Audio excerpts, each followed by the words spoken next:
A partir desse momento, estaremos transmitindo para a comunidade espírita de Ponte Nova e da região, palestra realizada por Domingos Gouveia, com o tema O Reino de Deus, do grupo Irmão Fritz. Que Jesus possa nos abençoar, nos proteger, hoje, agora e sempre. Hoje iremos conversar um pouquinho sobre o Reino de Deus. Na época de Jesus, as pessoas não tinham muita noção o que era o Reino de Deus, o que era o Reino dos Céus. E até hoje também nós estamos procurando esse reino, onde ele está, pois muitas vezes nós procuramos esse reino de forma física, de forma material. Muitas vezes ainda temos a impressão que o céu está acima de nossas cabeças, pois ainda necessitamos de ter algo físico para representar alguma coisa que ainda não compreendemos completamente.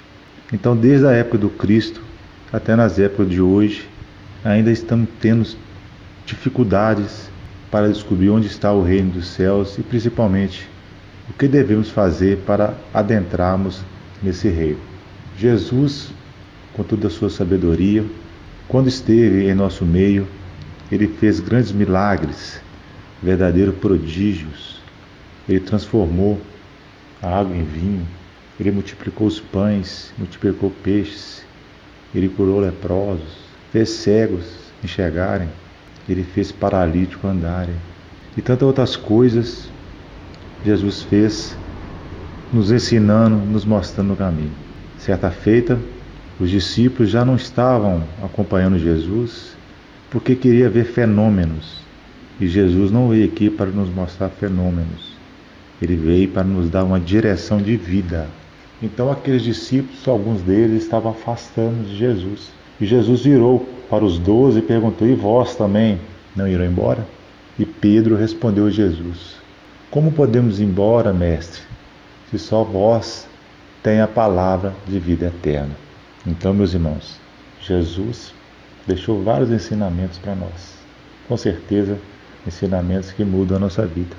Mas um ensinamento muito importante que Jesus nos deixou é a certeza da continuidade da vida, a certeza da vida eterna. Ao ressuscitar, Jesus provou para todos nós que a vida continua e que estamos, ora, em um corpo físico, mas iremos voltar para a nossa pátria, que é a pátria espiritual.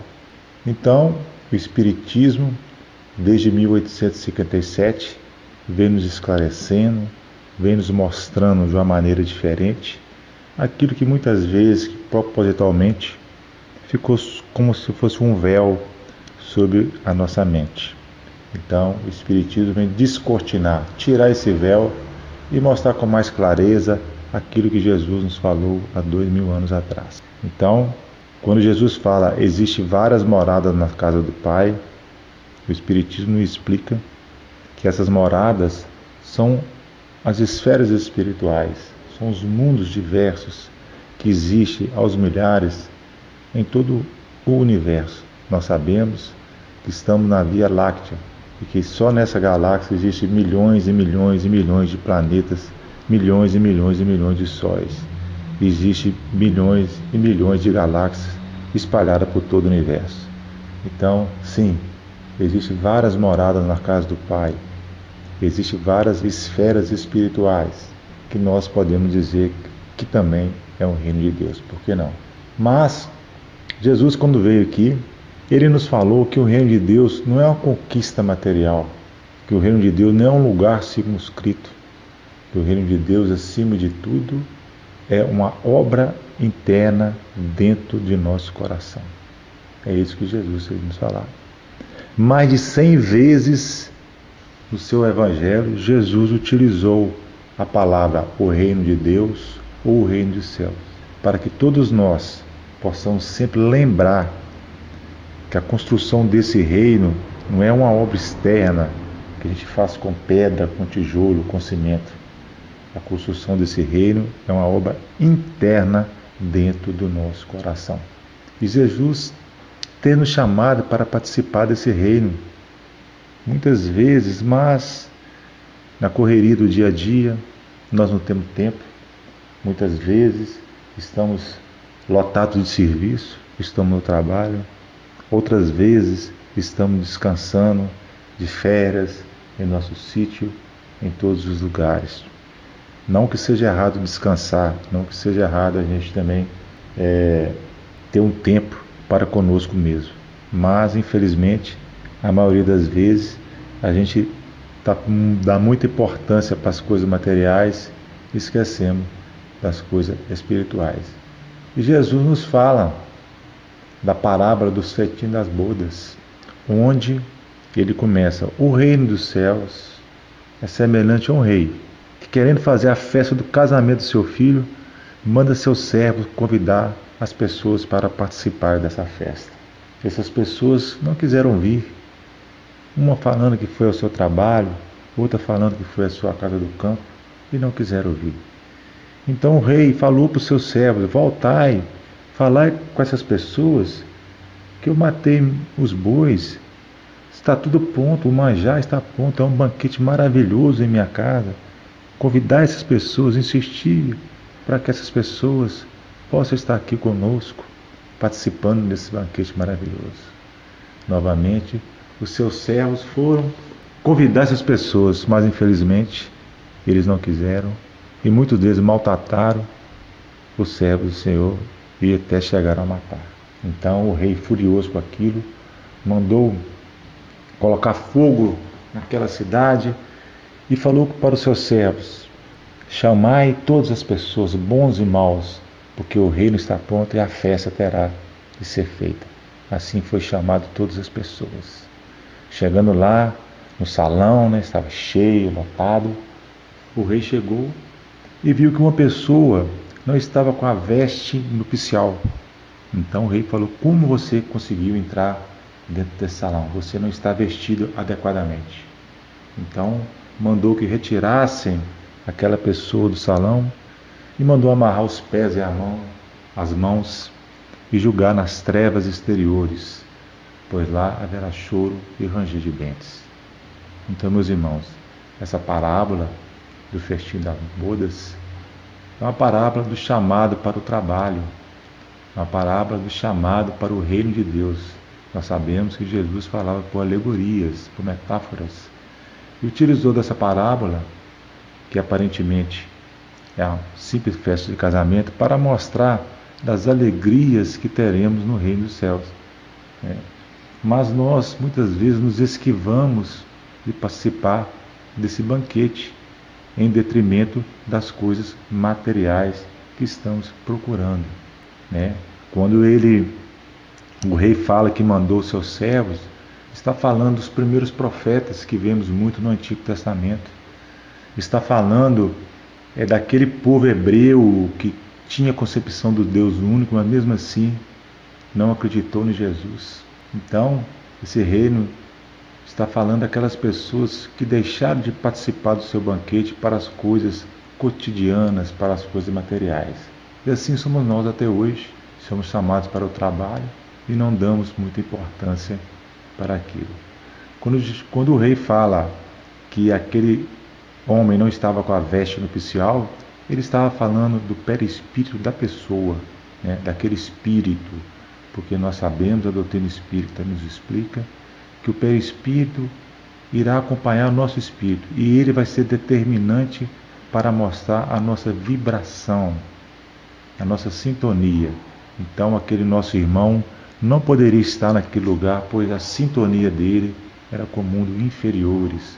Por isso que o rei fala que irá sofrer, porque irá ranger de dentes, porque no mundo inferiores com certeza existe mais sofrimento. A terra atualmente é um mundo de provas e expiações.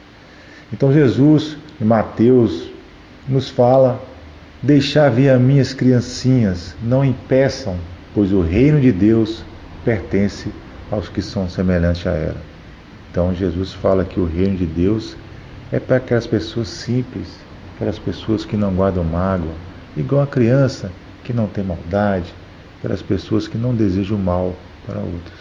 Então Jesus, sempre em seu evangelho, não perde a oportunidade de fazer um comparativo do reino de Deus. Em Mateus capítulo 13, versículo 31, ele nos fala que o reino dos céus é semelhante ao grão de mostarda, uma pequena semente, mas depois que cresce vira uma árvore frondosa.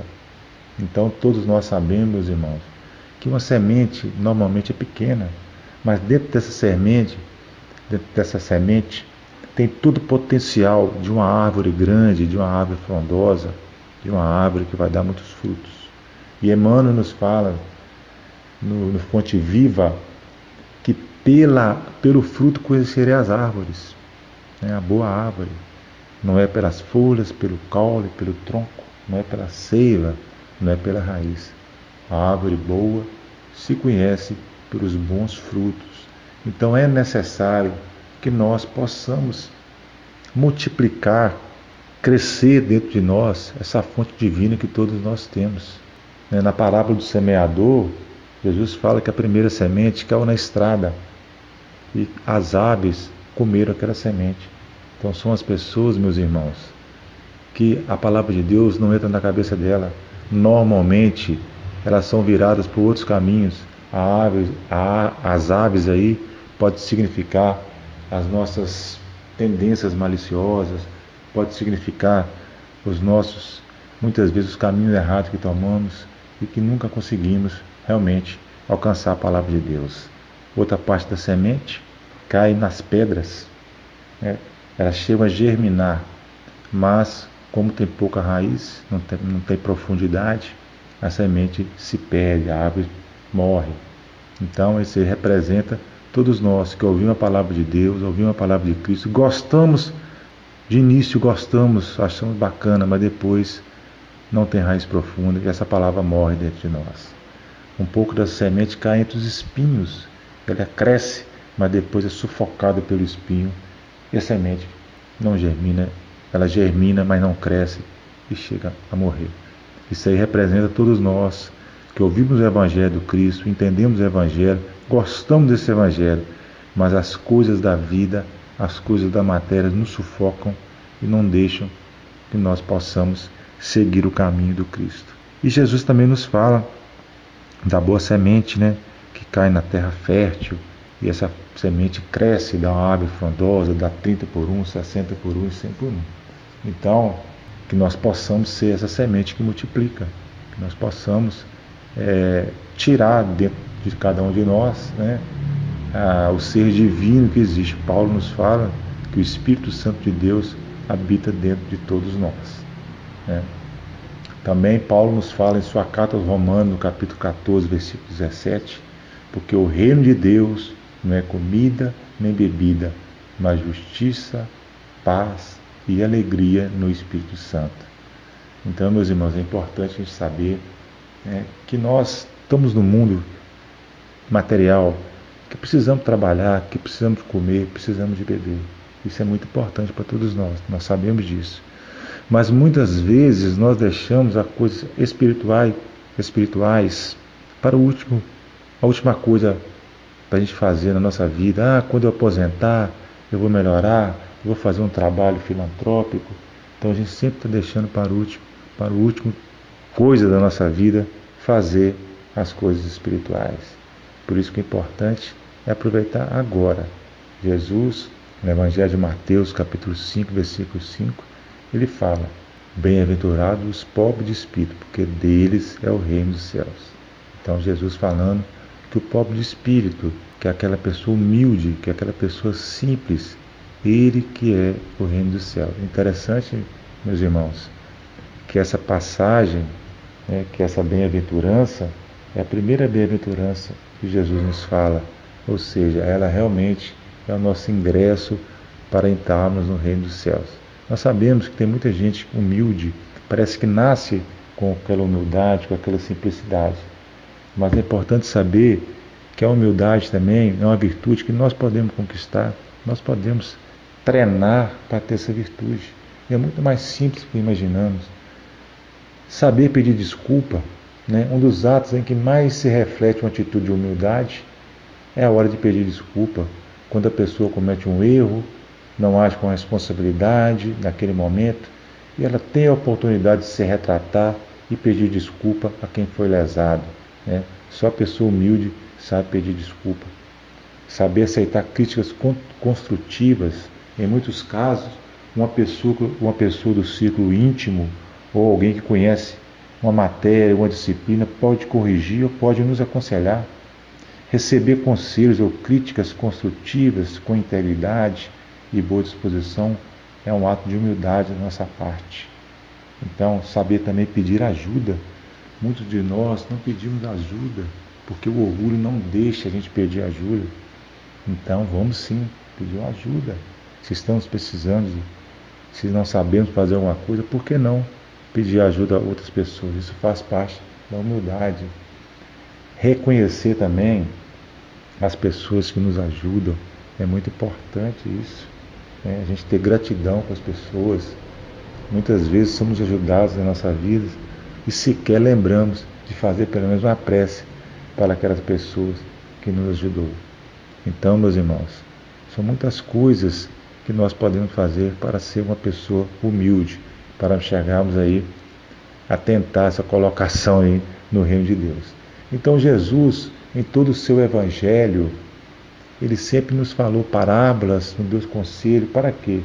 Para que nós fizéssemos alguma coisa externa, mas na realidade para conquistar aquilo de interno em nosso coração, para conquistar, para construir o reino de Deus em nossos corações.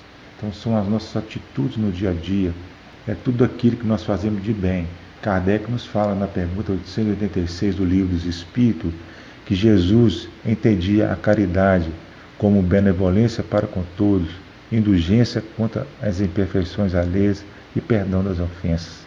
Então, ser bom para as pessoas é um dever de todo cristão. Ser indulgente para as pessoas é ver naquela pessoa a virtude que ela tem. Na maioria das vezes, nós só vemos o defeito. Então, o cristão, o espírita, deve ver que todos nós temos defeito, mas também temos qualidade. É identificar nas pessoas a qualidade que aquela pessoa possui. E saber perdoar, né, gente? Nós temos que perdoar. Nós sabemos que perdoar não é esquecer. Esquecer é amnésia. Nós devemos entender que perdoar é ver a pessoa, é lembrar do fato, mas aquele fato não causar dor em nosso coração. Isso que é perdoar. É o fato não causar dor em nosso coração. Então Jesus nos ensina a perdoar 70 vezes 7. Então ser bom com as pessoas, ser indulgente contra as imperfeições alheias e perdoar as ofensas, isso aí é um dever de todos nós que somos cristãos. Então Jesus, quando veio aqui, nos deixou vários caminhos para todos nós conquistarmos esse reino de Deus, que realmente é uma conquista íntima de cada um de nós. Lembrando bem que Jesus falou que ele veio aqui para servir, ele não veio para ser servido. Então podemos afirmar com certeza que para adentrarmos no reino dos céus, quem não serve, não serve. Que Jesus possa nos amparar, nos abençoar e que todos nós possamos construir esse reino dentro de cada um de nós. Que Jesus nos abençoe hoje, agora e sempre.